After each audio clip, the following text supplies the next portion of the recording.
The saga between the Bengals and Trey Hendrickson takes another step here on Monday. Plus, we take a look back, go down memory lane about some of the most memorable contract disputes in recent NFL history. NFL Spotlight starts now.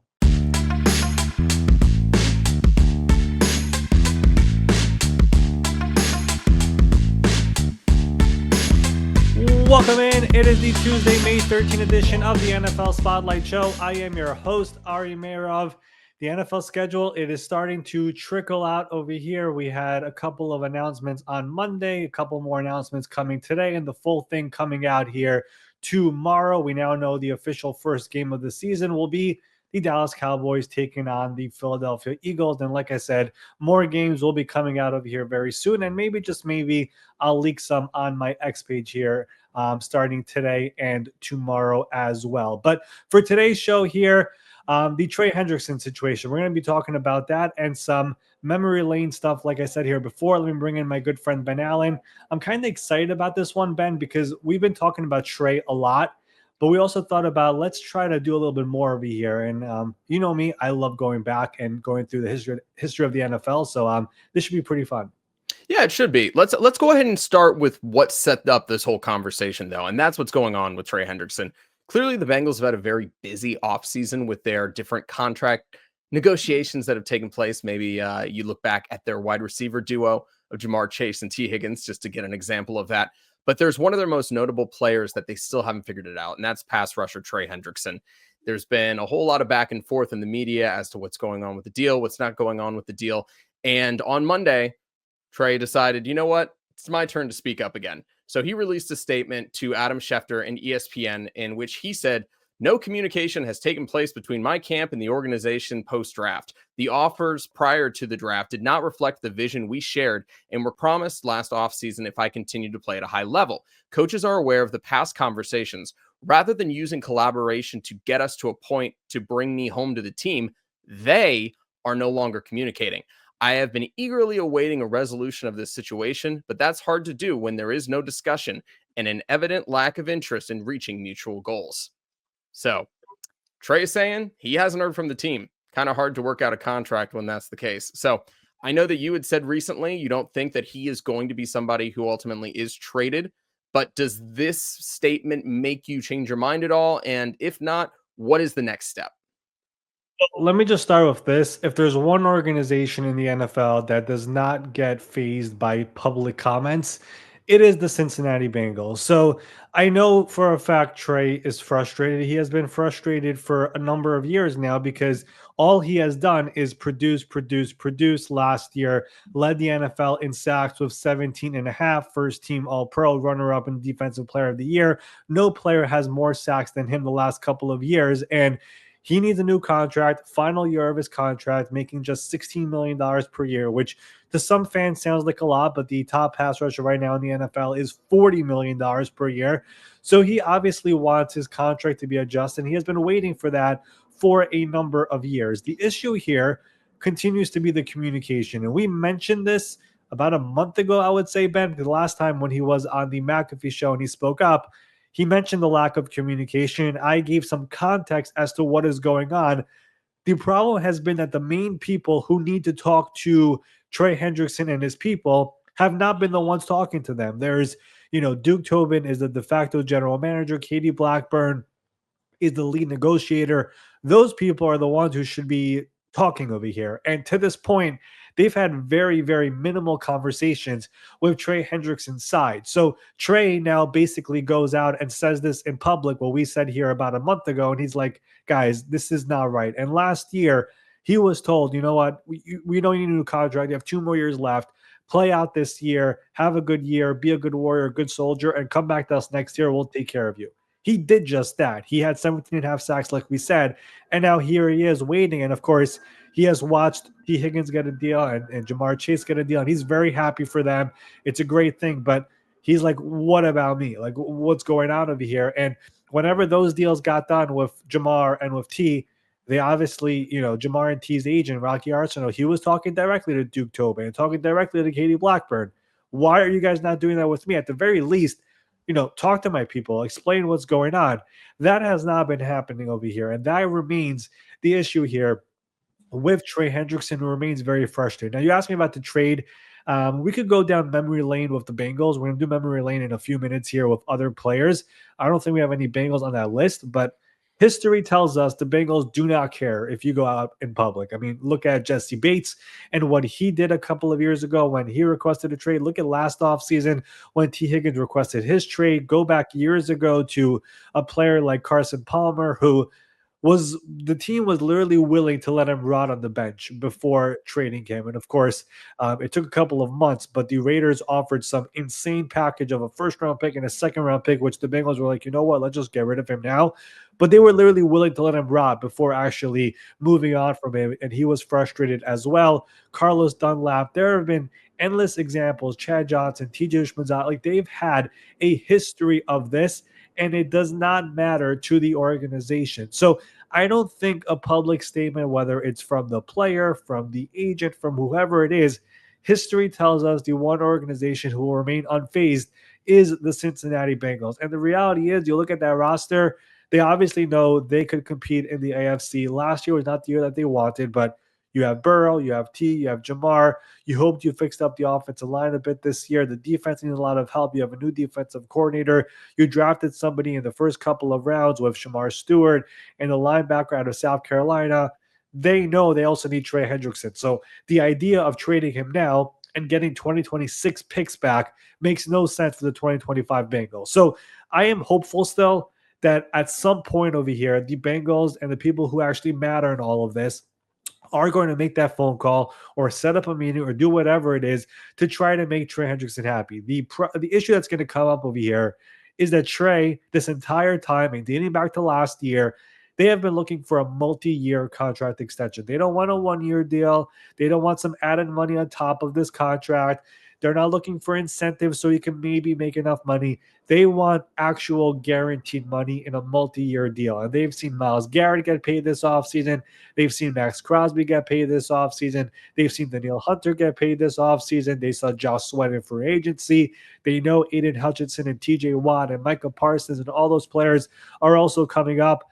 They believe they deserve a multi-year extension. And to this point, that has not even been a real conversation in this entire process. So they still have a long way to go, but I have my doubts of a trade actually happening here. I think he's going to end up in Cincinnati, and the question becomes, how does he stay in Cincinnati? And to this point, we don't know.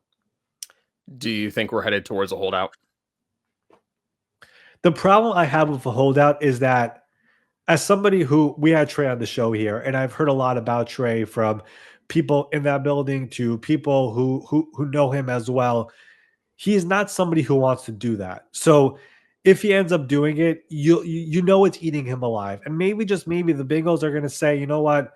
The reason we're not talking here is we want to see if he's actually going to play hardball with us when it matters. And some teams do that. And I've said this to agents before. I've said this to a few players before whenever prior to the show or other stuff privately. NFL teams, they negotiate 90 plus contracts a year. As a player, you're negotiating, 2, 3, max 4 contracts in your career. So the urgency as a player is far more than a team. And sometimes you're just give it to me, give it to me, give it to me, give it to me. And the team is like, we're going to wait and chill over here and not do anything. So that's going to be the interesting part over here, where is Trey Hendrickson feeling so urgent about getting a deal and getting something done that he's like, you know what, we're getting close to it. Let's just take whatever they offer us here in the last minute. Or is he going to play some hardball over here and tell his agent, hey, you do your thing. I'm going to stay away. I'm going to close my eyes and see what happens. So it's a great question, Ben. I don't really have that answer to it, but some players eventually cave and say, I'm going to show up. I don't want to miss this. And some players are like, you know what? I want to get this done. I know the team has billions of dollars and we're talking about millions over here. I'm going to stay back because I know they're eventually going to pay me what I'm worth if I keep on holding out over here. All right, well, this is the perfect setup, and this is why we started discussing this morning, of just guys that have had notable holdouts, contract disputes. And I wanted to go back. I asked her, I was like, which are the ones from the last 10 years that have stood out to your mind as some of the most impactful, as some of the most memorable? We're going to get into some fun ones here. There was obviously a lot of ones that we even had to, we took off the chopping block. Hell, Hassan Reddick from last year is one of the most bizarre things we have ever seen. He didn't even make the list. So want to tee you up here. Who's the first one? I don't think you're ranking these necessarily, but Give us 10, the ones that stand out to you most. Where do you want to start?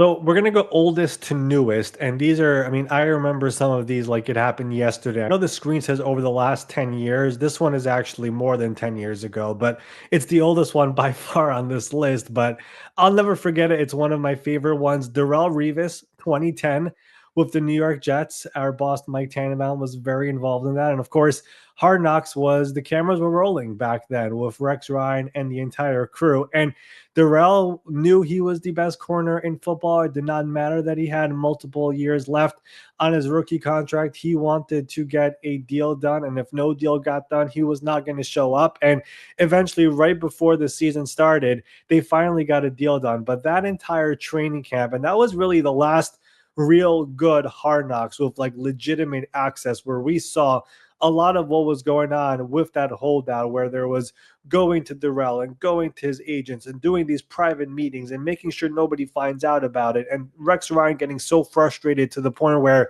they hang up the phone and is like, just watch us in week one without him. We will be okay. I mean, it was a very, very, very intense one. And it was the first of many in Darrelle Revis' career. And this is somebody who, of course, just went into the Hall of Fame a couple of years ago. He made a lot of money over the course of his career. I looked it up, $124 million in career earnings. And frankly, it's amazing to me and a bit surprising to me that more superstar players don't do what Revis did. Revis knew his entire career that first of all, the league is a business and it's all about the money. That's the way he looked at it. He did not, the idea this is a game and football is family, none of that made sense to him. Like he knew football is a business and it's about making the most money, especially when you are a superstar. So he knew he was the best at what he does. It did not matter to him how many years he had left on his contract. He knew he was the best. He knew his team would not be the same without him. And he knew that as long as he's not there, the team is going to be worried and he should not take any of the fluff that they keep on passing to him and that they're going to be okay without him. So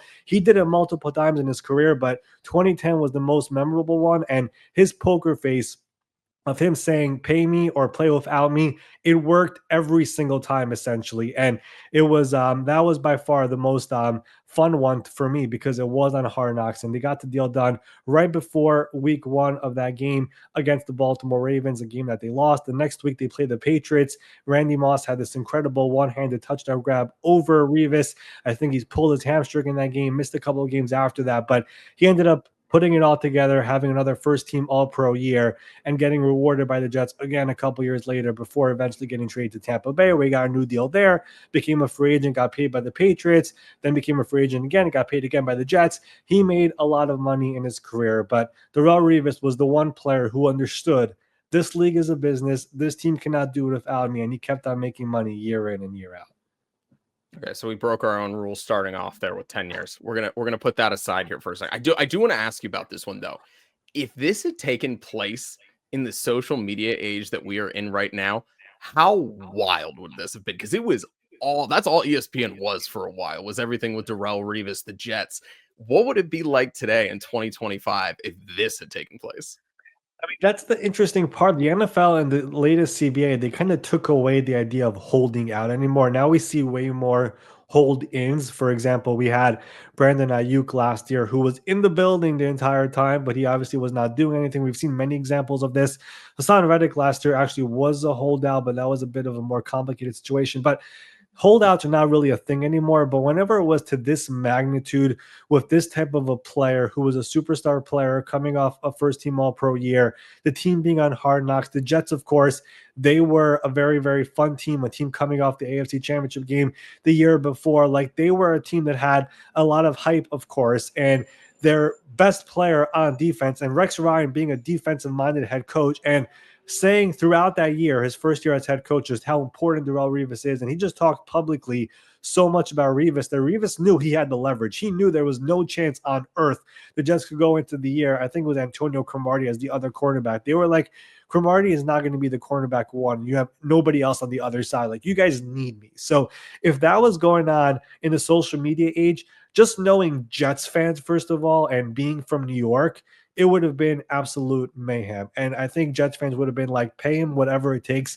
and get him in the building because they were riding the momentum from the year before of making it to the championship game. And of course, losing to the Indianapolis Colts in that AFC championship game. So they were like, we're this close Don't ruin it right now by taking away Darrelle Revis, not having him during the course of the regular season early on, when the first two games of the year that season, by the way, were Baltimore and New England, of course, two of the top teams in the AFC. So it would have been wild. It was wild without social media back then. I think Twitter was just starting, but of course, it was nowhere to where it is right now. But it would have been crazy, and that is by far the most memorable holdout on this list for me. Okay. Well, we got the one that's outside of the decade out of the way. So let's go back within this 10 years, Ari, because we're not going back to the 90s, because I won't remember those because I was just a baby. So let's go recency here, which is up next. Yeah, number two here on this list, more recent, another player who is no longer in the league, but Earl Thomas in 2018 with the Seattle Seahawks. Of course, one of the key players of that Legion of Boom. He had been in Seattle, of course, his entire career, former first round pick in 2010 out of Texas. And he was now entering the final year of his contract in Seattle, and he wanted a new contract, or at least an adjustment to the final year of his deal. He did not report to training camp. He told him, I am not going to show up at all. You either pay me or trade me. And the Seahawks were like, show us. And of course, he missed all of camp. He missed all of preseason. But right before week one, this is the real test of year for players. Are you actually going to miss game checks? And Thomas showed up. He's like, I'm not missing game checks. He showed up. He started playing. But the relationship between him and Pete Carroll, it kind of soured from there because he knew he wanted to get paid. He knew somebody in that organization did not want him to get more money for whatever reason it was. And that season gets underway. He continues to be a good player. But eventually, as the year goes on, week 4 in that first quarter of the season, he suffers a significant injury, lower leg injury in the fourth quarter of the game versus the Arizona Cardinals. They put on an air cast, and a very, very memorable photo comes up of him giving the bird to Pete Carroll because he knew this is a serious injury. This could affect my free agency. And because of you guys not paying me and me playing on this final year of his contract, this could have ruined my entire future of my career earnings. So that was a very, very memorable one because that entire year, he clearly did not have a good relationship with the organization that he had been with his entire career.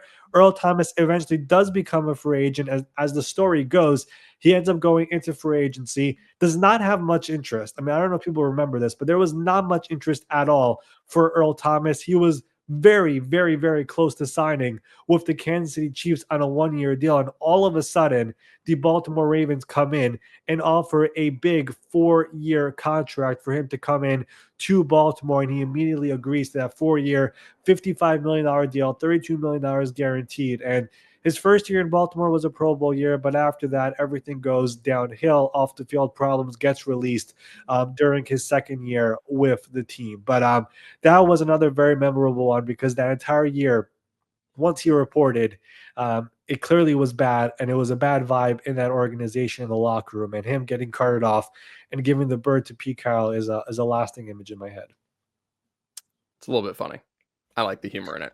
But he wasn't the only one in that secondary that had a contract dispute, right? Wasn't Cam Chancellor was another one at that time in the Legion of Boom era that just kind of made it interesting? Cam Chancellor also had one, but it was definitely not as public as this one, I would say. So I think the Seahawks and the organization and Pete Carroll and John Schneider, the GM, who is still there now, they knew that era of Seahawks football was coming to an end. That was the Sherman days.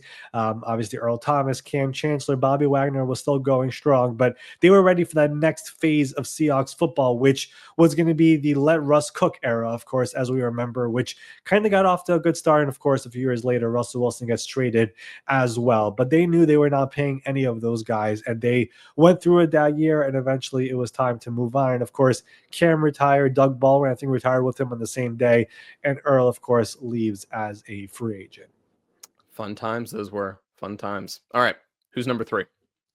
All right, number 3, let's go to 2019. And this one, we're going to start with Melvin Gordon with I believe they were still San Diego Chargers back then. I may be wrong on this Los one. Are Angeles.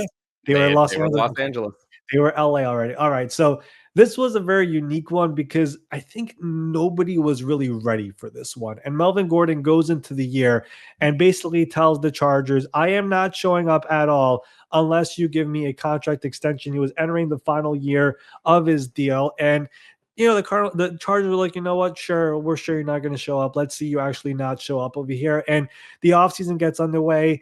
Mini camp comes, he's not there. Training camp comes, he's not there. They're like, okay, we were expecting this. And all of a sudden, the regular season comes and he is also not there. Now, their GM at the time, Tom Telesco, right before the season starts, he basically tells local reporters, we've been trying to get an extension done. We've made a reasonable offer, but Gordon declined, and from now on, we are no longer talking about an extension. If we want to talk about it, come back next year. And they really did not talk anymore. Now, one of the stories about this that I don't know if it was ever reported, but I think it's safe to say now because I remember it and talking to somebody about it back then. And this was really like the early days of really me understanding the entire league. The Chargers made a legit offer to Melvin Gordon, an offer that I think every other team in the NFL would have been like, why are they offering this? It was over $10 million per year. It had strong guarantees, but I think Gordon was looking for even more than that. And to this point, to this day, I still don't know why he did not accept that offer, but he decided not to do it. He was waiting for a deal that was similar to David Johnson and Todd Gurley and those type of players. He told people, I know my value. This is not my value. But back then, the state of the running backs was, we talk about the deep value of running backs. Like that was a time where some teams were trying to get away from paying running backs. So it was a surprise he did not take that offer because Gordon was a good player. I don't think he was in that elite superstar level where he should have been getting $10 million per year. So the Chargers offered it. He said no to it. Telesco said enough is enough. And what happened next, obviously, is the big story because this undrafted kid comes out of nowhere. His name is Austin Eckler, who was entering his third year in the NFL, and he just takes off behind this Chargers offensive line with Phillip Rivers, becomes an outstanding running back as a runner, as a pass catcher. And Melvin Gordon sees this and is like, oh my God, I got to get back there because this guy is performing just as good, if not better than what I was doing there with the Chargers. So he reports back. It becomes a dual running back duo there in Los Angeles with Gordon and Eckler. And after the season is over, the Chargers extend Austin Eckler and they let Melvin Gordon leave as a free agent. He goes on to sign with Denver Broncos, 2 years, $16 million, and his career only goes downhill from there. So that's another memorable one. And to this day, I don't know why he did not accept that offer. And to this day, I still don't know why he did such an extended holdout for the player of magnitude that he was. Good player, but he was not Zeke Elliott. He was not David Johnson. He was not Le'Veon Bell. It was interesting back then. The offer was, I think it was very fair, and he declined it, and it was a mistake by him. And in the end, Austin Eckler was the one who got paid and not him.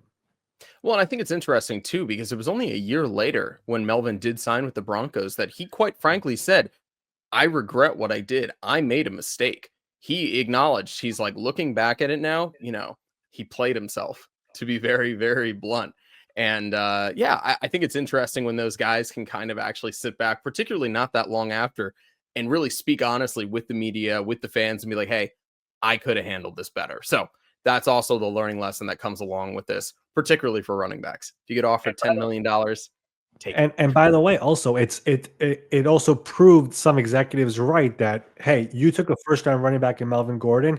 This undrafted guy, Austin Eckler, is doing just as good, if not better. So that's when we started seeing some teams be like, no, we're not going to pay these running backs this much money, because that was the time, if you remember, David Johnson just got paid by the Cardinals and immediately got injured. So there were a lot of teams who were like, we don't have to pay these running backs that much money. So Gordon was a good example. David Johnson was a good example. Our next player will be another good example as well.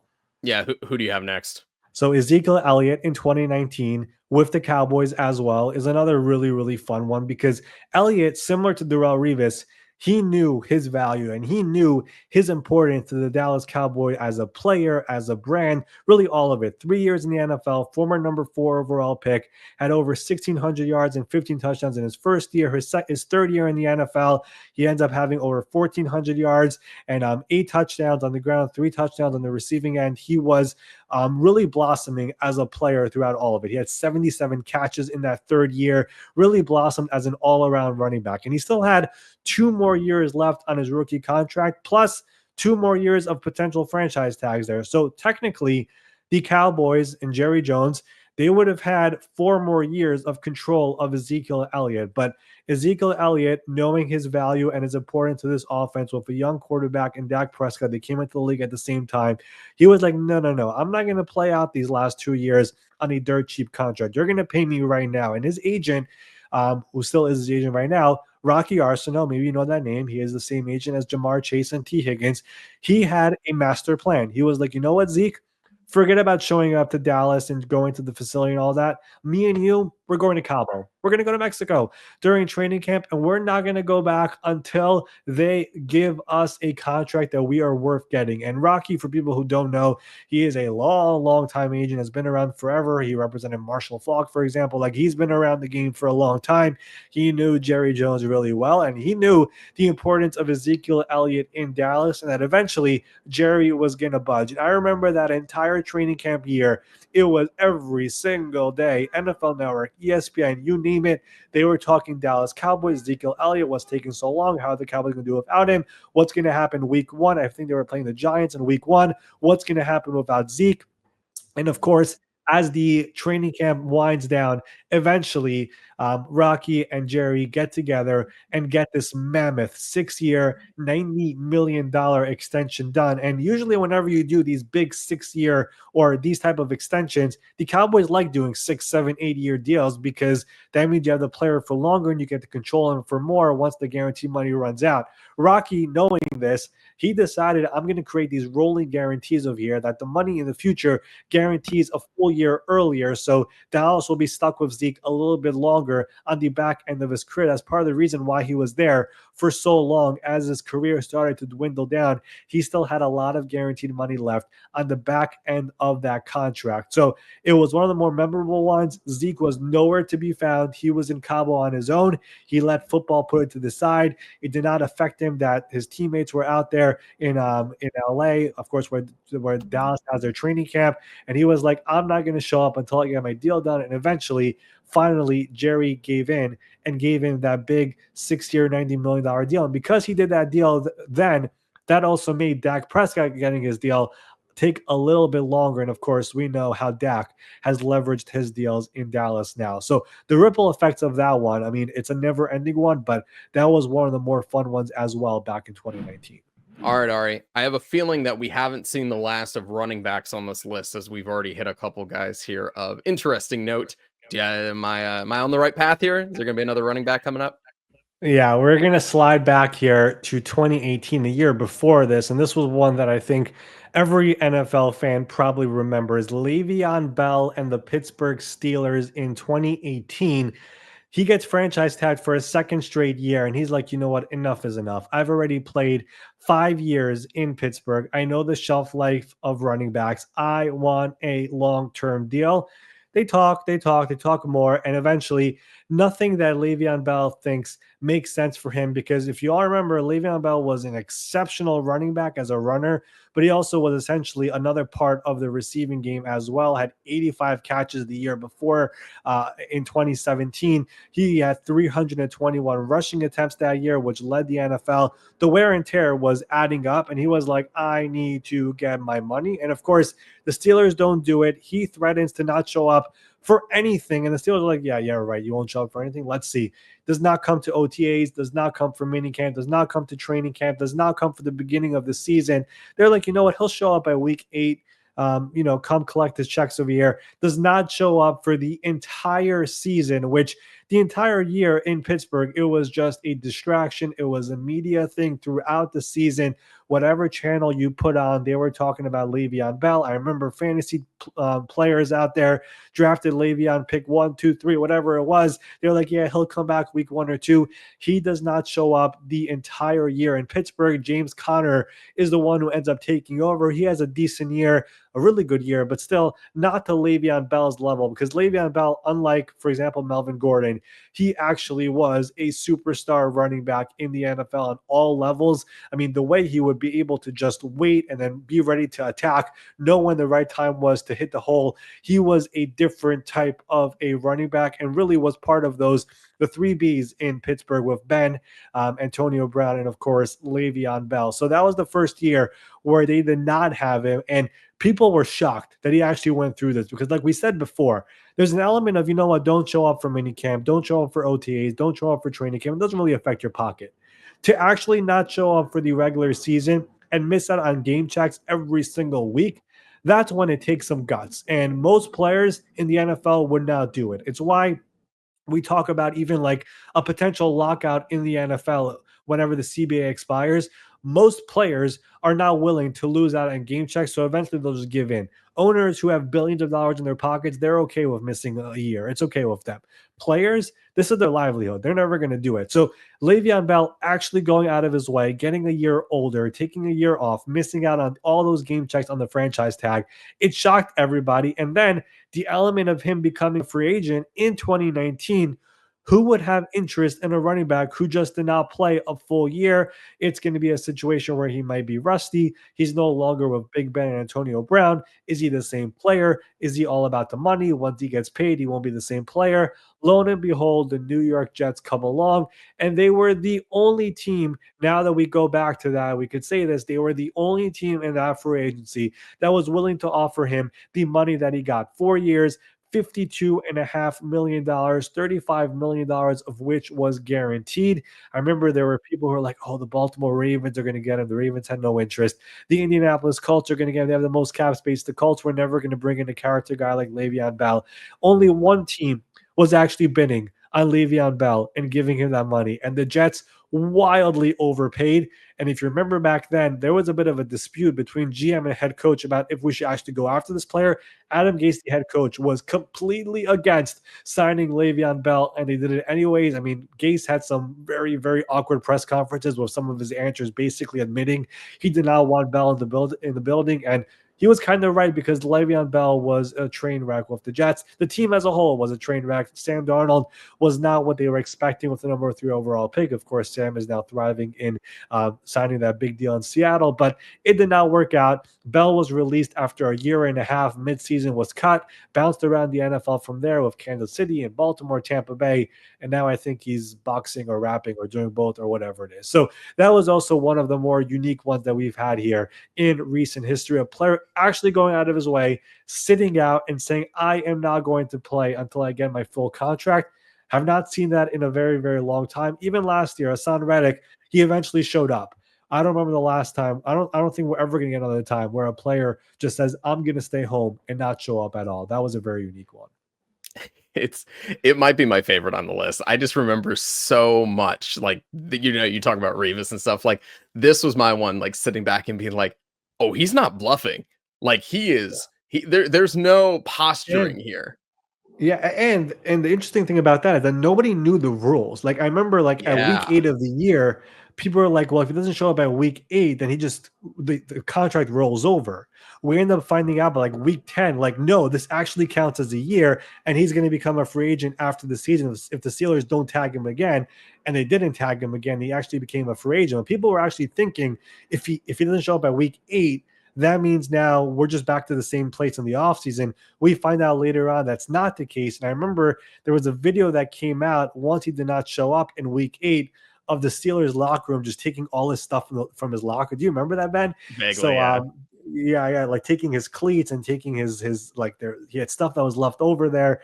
So yeah, it was the team as a whole moved on already, and they're like, finally we're done with this. But that was a very, very unique one. And if not for the Jets, this would have been a gigantic flop by Le'Veon Bell, because as the story goes now, and I've spoken to the agent about this, he had nothing besides for the Jets, like nothing. The most he had was 1-year offers from the 49ers, who I think signed what's his name, McKinnon? Jerick McKinnon. Jerick McKinnon. They signed that offseason instead.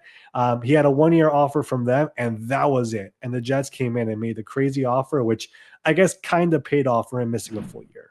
All right, Ari, we keep on rolling here. Who's up next?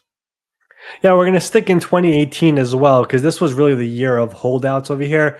So Aaron Donald in 2018, let's just go back here. The year before, in 2017, he held out all of training camp and the preseason. He did not get a new deal. He played out one more year, which, again, this was just the team knowing they have him down for 5 years, so we're not going to give him the big deal now.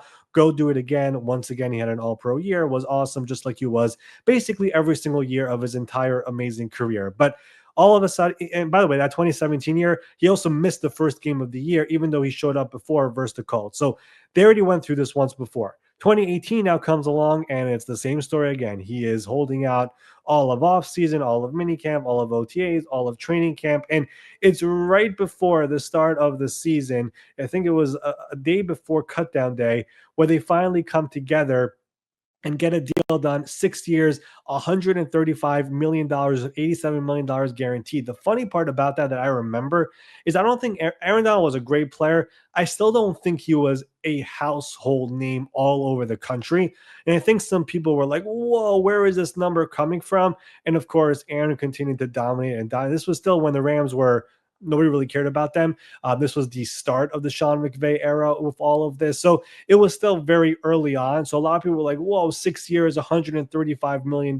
Yeah, Aaron Donald was that good.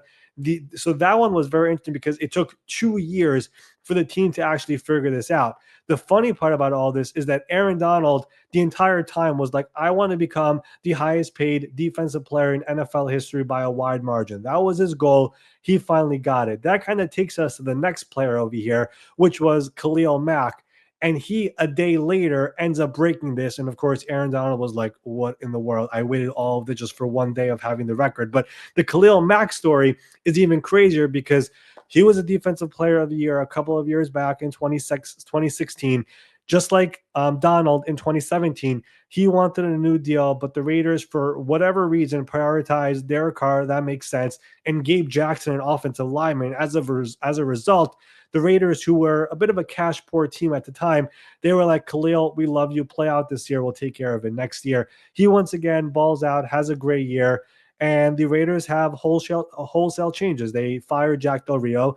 They hired John Gruden as the new head coach, which finally John is coming out of the broadcast booth to become the head coach. And Mac was like, you guys told me paying me. I'm not showing up at all. Let me know when you guys get a deal done. And John comes in, realizes the situation where this is a team that is in a bit of a mess over here. The roster is not so great. He decides that we're gonna, take our time over here with Khalil and take care of it a little bit later on. And the entire offseason goes by. John never speaks to Khalil Mack to the point where Mack is actually frustrated. And he's like, what in the world is going on over here? They have a new head coach. They're not even talking to me. Kind of similar to Trey Hendrickson, but difference here is that this is a new head coach and just no communication at all. And eventually, the Raiders, as an organization, they decide that we just cannot pay the money that he's asking for. So let's quietly look around and see what we could get for trade offers here for Khalil Mack. And it was actually interesting because the trade eventually comes down to the Packers and the Bears, two NFC North teams over here. And the Raiders, once again, they speak to the agent to make sure, like, hey, are we 1000% sure we're completely out of the ballpark of a potential extension? The agent is like, listen, I've spoken to those teams. You gave me permission. Those teams are willing to offer money that I know you guys are not going to go to. So the Raiders go ahead. They do this trade on Saturday of cutdown day, trading Khalil Mack to the Chicago Bears. And what I remember most about that one is that it was reported on 8:39 a.m. on a Saturday, which local time in Oakland is 5:39. So all these Raiders fans are waking up to their superstar player, this guy that they drafted number 4, number 5 overall in 2014, trading him away for a big package. There was multiple first-round picks and a lot more. But still, this was your cornerstone. You had a bunch of young guys on this roster that you were trying to build it together with Derek Carr and the offensive line, which was really coming together. They had Rodney Hudson and Kelechi Osemele and Gabe Jackson, and it really was coming together as a team. And now you have John Gruden as the head coach, and all of a sudden you're trading away Khalil Mack. And Raiders fans, they felt it right away because week 1 of that season, the Bears take on the Packers, the other team trying to trade for him. And what Khalil did in that week 1 game, I mean, in his debut, he had a sack, he had a forced fumble, he had a fumble recovery, he had an interception, he had a return touchdown, all of it in one half. So during the course of that year, I think Khalil Mack had more sacks as a player than the Raiders did late in the season. It was a mess. John Gruden would not hear the end of it. And because of that, the Raiders, that next draft, number 4 overall, they reach and try to select Cleveland Farrell to try to be the next Khalil Mack. And of course, he becomes a bit of a bust with the Raiders. And luckily for them, in the fourth round, they draft Max Crosby, who, of course, has become their next Khalil Mack. But that one was a crazy one because if you have a new head coach, you expect there to be some communication with the player. And there was no communication at all over here between John Gruden and Khalil Mack. The trade happens. I don't think they ever spoke to each other to that point. And eventually that was that. So it kind of is intertwined over here. Donald finally gets his deal after waiting for 2 years, wanted to become the highest paid defensive player in history. He had it for about 24 hours. And then, of course, the Khalil Mack trade happens all of a sudden. It happened in quiet. Nobody knew about it. The agent, the team, the Packers, the Bears, they were all sworn to secrecy. And eventually the Bears made the best offer to the player and the best offer to the team. The Raiders also believed the Bears draft picks would be better than the Packers, which they were right about. And eventually the deal gets done. Khalil becomes a Bear, and he becomes the highest paid defensive player in history at the time. All right, Ari, we're almost at the end of the list. We're getting really close, it seems like, to more of the present day stuff. So, who do you have next on your list? Yeah, we're getting very close, and we're going to 2023 now. And this is one of my favorite ones on the list because I kind of feel like I started the conversation a little bit nationally, and this is the Lamar Jackson one in Baltimore, who in 2021 he becomes contract extension eligible. No deal happened, which is okay, it's fine. 2022 comes along. I remember just wondering about it, like what is going on? And at the time, I feel like the entire element of how the sausage is made in the media in the business side of football is not really talked about much. So I remember I was at PFF at the time and I had Adam Schefter on my show over there. And I asked him on my show, like, hey, this Lamar Jackson situation, he doesn't have an agent. Like, what's going to happen there? So Lamar Jackson's his own agent. And it's gosh. And so to me, if I'm my own agent, I'm making sure that my deal gets done. Especially with the way that he plays, right? Like I'd be real leery about stepping on a football field until my deal was done. And I think Baltimore is absolutely interested in extending him. And I think the reason it hasn't gotten extended is because Lamar has been more interested in playing football and doing whatever he does. Adam didn't really have a good answer. Like it just did. He's like, I don't know what's going to happen. We'll see. He doesn't have an agent. Does he actually want a deal? Nobody really knows right now. And I posted that on my X page, and it kind of went crazy to the point where ESPN, their assignment desk, is reaching out to me asking, hey, could we use this clip of Adam on your show answering this question? And I remember it was on First Take, it was on NFL Live, it was on Sports Center of him answering the question. And it just started this spiral out of control of a topic of what will happen with Lamar Jackson. When will he get an extension? This is the first time ever a player does not have an agent of this magnitude, at least, of a quarterback who's such a good player, MVP and everything, trying to negotiate a contract. And eventually he plays out all 5 years of his rookie contract. His contract is finally up in 2023. Again, he could have been extended dating back to 2021. So he played basically for pennies compared to what he should have been getting. And no agent would have advised him to do that. But Baltimore eventually uses the franchise tag there in 2023. And that's when it obviously got super, super, super interesting. And to the point over here where using the franchise tag does not mean that you are for sure stuck with your team, especially if you use a non-exclusive tag, which is what the Ravens did. Any team would have been allowed to speak to Lamar Jackson as a free agent. And if they signed him to an offer sheet and Baltimore declines, they would have had to give up 2 first-round picks, which is fine, and they would have gotten Lamar Jackson. What was shocking, and to this day, I still don't understand why nobody talked to him. Not a single team had interest in talking to him. And the day that the Ravens placed the franchise tag, it was basically being reported by all these team reporters, we're not going to pursue him. We're not going to pursue him. Like, I remember the Dolphins came out with one. The Raiders came out with one. The Falcons came out with one. All these different teams were basically telling the reporters, put it out there. We're not going to pursue him. We're not even going to talk to him. And I was like so confused. Like, even if you believed he's going to end up in Baltimore, you're still allowed to talk to him. You can still put together a contract that maybe, just maybe, was too much for the Ravens, but nobody spoke to him. And eventually, I'll never forget this also, it was at the owners' meeting. I was there. It was in Florida, I believe, or in Arizona, actually. We were there. And basically, John Harbaugh, the Ravens head coach, is about to sit down at his breakfast table where he's going to answer questions from reporters. And Lamar Jackson, being very strategic, very smart, a businessman in his own right, basically goes out and puts out a tweet. I have requested a trade from the Baltimore Ravens, puts out this entire long thread about it right as John Harbaugh is about to sit down. And I remember being there, taking this picture of John Harbaugh's table and how reporters just gathered all around him, like every other table that was being occupied by other head coaches, the Mike Tomlin table, the Kevin Stefanski table, the Robert Saleh table, whatever it was. All those reporters literally just go to John Harbaugh, and his table goes from like 10 people to 100 reporters right around him answering questions. And John is like, I don't know what you guys are talking about. I just sat down over here. I had no idea this was coming. And it was a very contentious situation. Lamar was not happy. He wanted to get paid. He wanted a significant amount to be fully guaranteed, kind of similar to the Deshaun Watson contract, which, of course, was an abomination for the Cleveland Browns. And eventually, it kind of was crazy how it all came together. But the Ravens stayed everything close to the vest, not telling anybody. And Lamar wanted new weapons on the team. They quietly go out there and sign Odell Beckham Jr. to this crazy 1-year deal worth like $18 million. And eventually, the big break in all of this was Jalen Hurts gets extended by the Eagles on this big 5-year extension. It was not fully guaranteed. And eventually, Lamar was like, if all these other quarterbacks are not getting fully guaranteed deals, I guess I'm probably also not going to get one over here. So he does a bit of a similar structure as to what Jalen Hurts does in Philadelphia, gets the deal done, 5-year deal, and eventually he is locked in for the next 5 years in Baltimore. We spoke about this a couple of weeks ago, but Lamar Jackson has 2 more years left on his deal after this season is over. His cap hits are very, very high. So he's going to need a new contract very soon, and we might be going through all this again very, very soon in Baltimore. Don't you say that, Ari.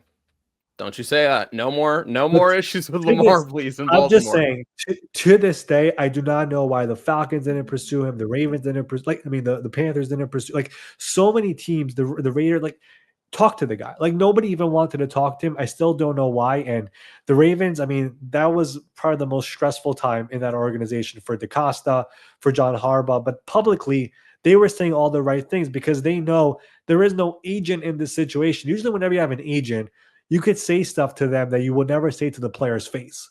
When it's the player you're talking to, you cannot do anything that could be potentially significant because he might just explode and go wrong and say, get me out of here if you guys said that. So the Ravens really had to walk the tightrope over here on this one, and they did.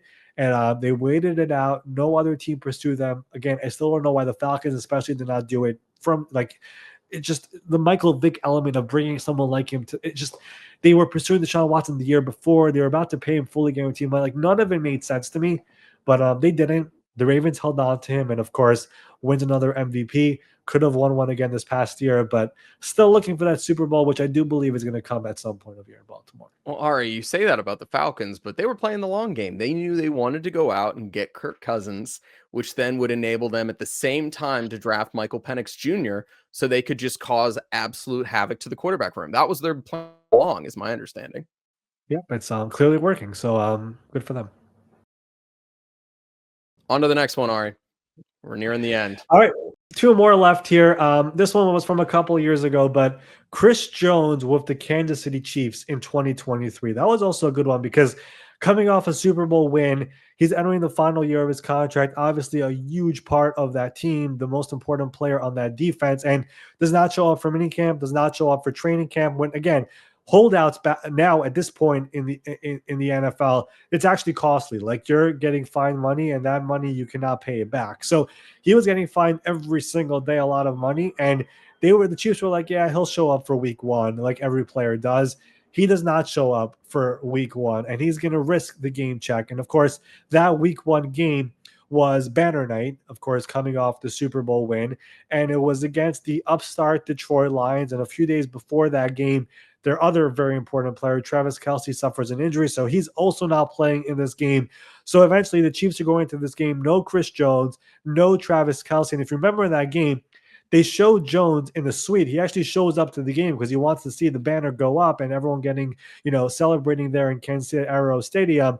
They show him in the suite with his agents, the Katz brothers, are sitting side by side with him. And there were so many Sopranos jokes going on Twitter that night. It was kind of hilarious. But really, no deal got done over here. I mean, eventually the next week, they just do this Band-Aid deal to bring him back, but it was not a good deal for Chris Jones, frankly.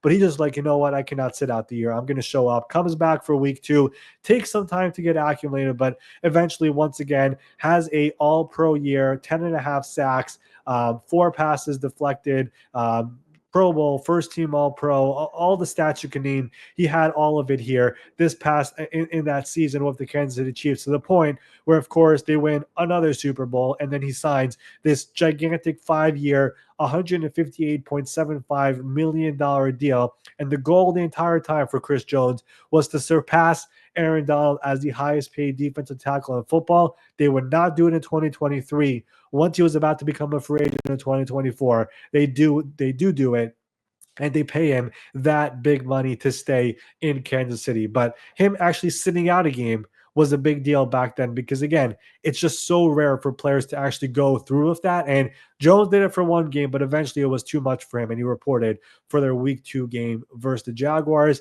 did a Band-Aid deal. And, of course, the year after, before free agency, he gets a big deal to stay in Kansas City.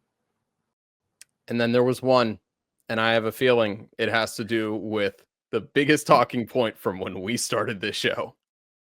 It is exactly that player. We started NFL Spotlight around July of last year, and this was a talking point quite literally all offseason long. It is Brandon Aiyuk in San Francisco last year. This was ongoing. As soon as the 49ers lost the Super Bowl to the Kansas City Chiefs, Aiyuk was putting cryptic stuff out there. He was like the question after the Super Bowl was a cryptic answer. His Snapchats, I remember, was a big deal. His Instagram stories were a big deal. Jaden Daniel was coming into the NFL. He played with him in college. He was posting videos of his playbook, and like all these different things were going on with Brandon Aiyuk. And there were stuff inside that building where it got a bit contentious. It was a bit of an awkward situation also because Aiyuk's agent also represents the GM and John Lynch. So it's a bit of an awkward thing, conflict of interest, if you want to say it, whatever it was. Eventually, the 49ers put their hands up. We don't know what to do. All these other receivers are getting paid. If you remember, there was Jalen Waddle and Devontae Smith and A.J. Brown and Amon-Ra St. Brown. Everybody was getting paid, and they couldn't figure this out with Brandon Aiyuk about what his real value is, and it was approaching $30 million per year. He was looking for more than that, and eventually they were like, you know what, agent, go out there, look for trade partners, and lo and behold, the Patriots come along, and the Steelers come along, and the Browns come along, and all these different teams are interested, and Aiyuk is getting these crazy offers from the Patriots and crazy offers from the Cleveland Browns, more than what the 49ers were offering. But Aiyuk was like, I kind of like San Francisco. I kind of like my situation. I'd rather just get paid here instead of going to Cleveland where there is no quarterback right now, or a logical quarterback that, could make sense for me. And of course, New England didn't have anything. They had Drake May, who nobody knew what he would be. So they're like, I know the money is good, but I don't want to go there. So those trades all blow up, and they had trades that were basically agreed to. Like there were Kendrick Bourne was going from the Patriots back to the 49ers in that trade. The Browns trade package, I think it was Jerry Jeudy, if I remember correctly. Maybe it was a different receiver, but it was a receiver, or it was Amari Cooper actually, who was supposed to come over to San Francisco in that trade. So there were trades that were being built out of here and basically agreed to as long as Aiyuk signs off. But he was like, no.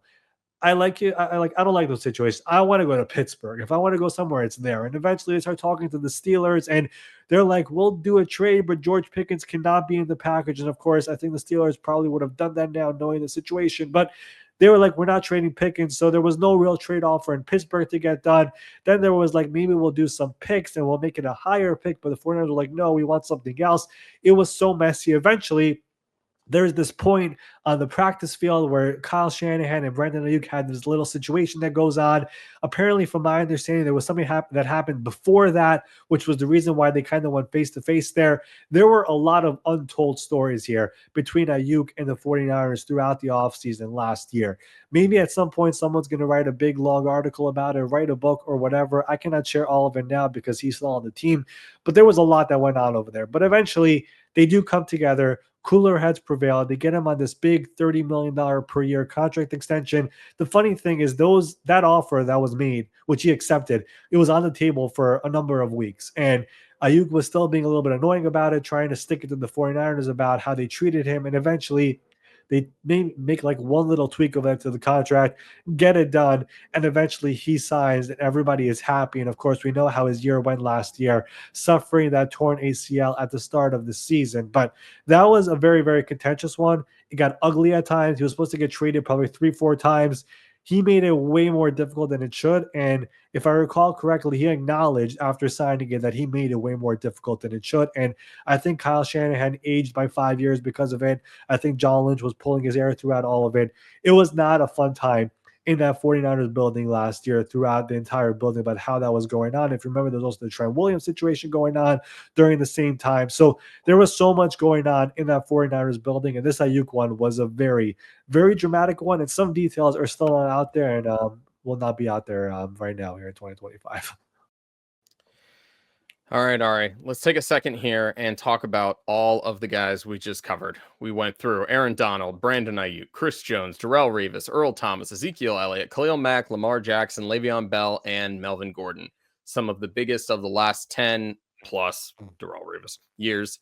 There's got to be some lessons from this. What do you think are the biggest takeaways from guys who have gotten in contract disputes? And what do you think teams have learned from this and will continue to learn as things move forward? Yeah, I mean, I think all these cases are different. Some of these are third contract guys. Some of these guys are second contract guys. Some of these, the teams didn't want to pay them, like the Le'Veon Bell situation. Every situation is different. But I think the one thing that everyone would agree by now, especially with star players, if you know you have a star player, you know you have a really good player, just get it done as early as possible. We've seen so many teams be like, he's eligible now, but let's wait one more year. Let him play on this fourth year of his contract. We anyways has the fifth year option. At some point, it's gonna get ugly and the players gonna get upset. And you don't want that to happen. And we have seen there are teams in the NFL that do an exceptional job with contracts, getting it done early, being proactive. I think the Philadelphia Eagles are excellent at it. A very underrated team at this is the Buffalo Bills. They've been doing it really the entire time with Brandon Beane and Sean McDermott there. Look at all the extensions they did this offseason from Christian Benford and Khalil Shakir and Bernard, the linebacker, Josh Allen, even his first extension, doing that 6-year deal, doing another 6-year deal now. Whenever you do those deals early and get ahead of the market, you're getting these players, first of all, at a good rate. You're also keeping them happy. You're also keeping the locker room happy and telling those other young players that if you guys perform, we're going to take care of you just like we did with all these players. So that's part of it. I think most teams, some teams have learned, some teams have not. The other thing I think that's interesting about when you look at this entire list is I do wonder if some players don't realize the power they have. And I'm sure teams don't want to hear this, but if you're a superstar player and the team cannot do anything with you, what Darrelle Revis did back in 2010 and what he did throughout his career, some players could do. And I know the fan base and your loyal fans who love you as a player are going to probably hate you and send you some nasty messages. And that probably hurts the player and they don't want to do that. But at the end of the day, the reality is this game is a business and you go into the league to make as money as most players come in, at least to make as much money as you could to eventually have for obviously themselves and their families and their kids and their grandkids and whatever. So Darrelle Revis literally looked at the NFL like that, and he knew the Jets could not do anything without him. He knew the Buccaneers when they traded for him, they could not do anything without him. He knew the second time he came to the Jets, they're going to pay up to pay me because I am still an all-pro corner. And he kept on doing it regardless of how much time is left on his contract. I think there are many players around the NFL who could do the same and they don't. and which is fine. But I think I'm kind of surprised we don't see it that much anymore in the NFL. It's a bit of an interesting thing over here. I think it would not do well for the player from a public standpoint and is faring with the fans. But if you're a superstar player and the team cannot do anything without you, it's something that I think could work for a very, very small group of players. Ari, are you a player first reporter then? You got the player friendly coaches. Are you a player friendly? I mean, I just say it how it is. I mean, I'll say it the way it is for teams. I'll say it the way it is for players. I know it's actually a really interesting question, Ben. And honestly, we could have a whole discussion about this, about especially reporters. Are you more player side or agent side or team side? Like, there's the whole thing.